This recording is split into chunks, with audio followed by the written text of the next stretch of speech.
La différence entre les riches et les pauvres.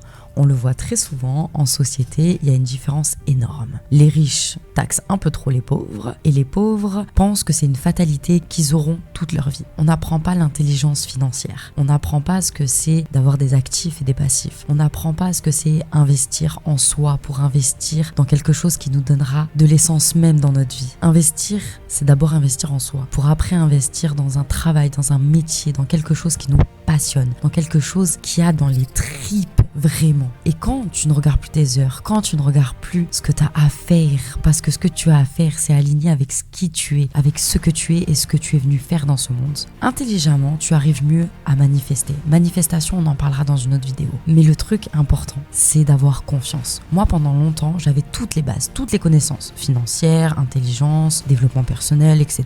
Et je pouvais accompagner un max de monde dans mes coachings. Et à un moment donné, je me suis posée, je me suis dit, il me manque une clé, il me manque un ingrédient. 1, j'étais pas reconnaissante du tout. 2, je l'étais que quand j'en avais besoin. Et 3, je ne laissais pas la place à l'univers ou à Dieu de faire les œuvres dont j'avais besoin. En gros, on fait la moitié du travail. Ça s'appelle la chance. Tu mets la moitié du travail dans ta vie. Donc tu mets des choses en place. Et l'autre moitié, tu pries les saints, tu pries l'univers, tu pries Dieu, tu pries ce que tu crois. Même Jésus si tu as besoin. Mais il faut que tu y crois à 100%.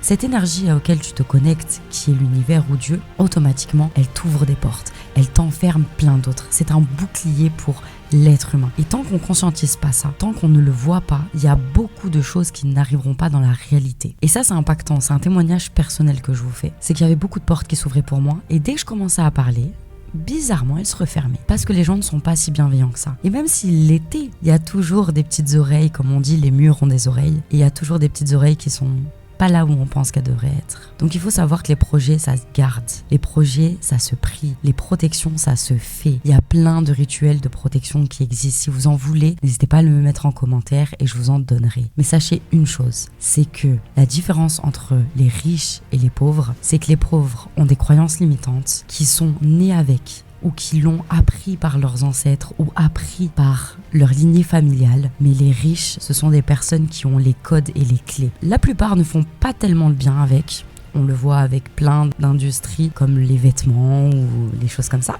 Je dirais pas non, mais il y en a d'autres qui ont un super pouvoir, ça s'appelle l'âme et le cœur. Donc oui, on peut devenir riche avec de vraies ambitions, avec de vrais impacts dans l'environnement et dans la vie de chaque individu sur cette terre. Alors, laisse-moi te donner les clés, n'hésite pas à me mettre un commentaire ou à venir en privé et je te donne tout ça assez rapidement. Je te fais des bisous et je te dis à très vite. Ciao!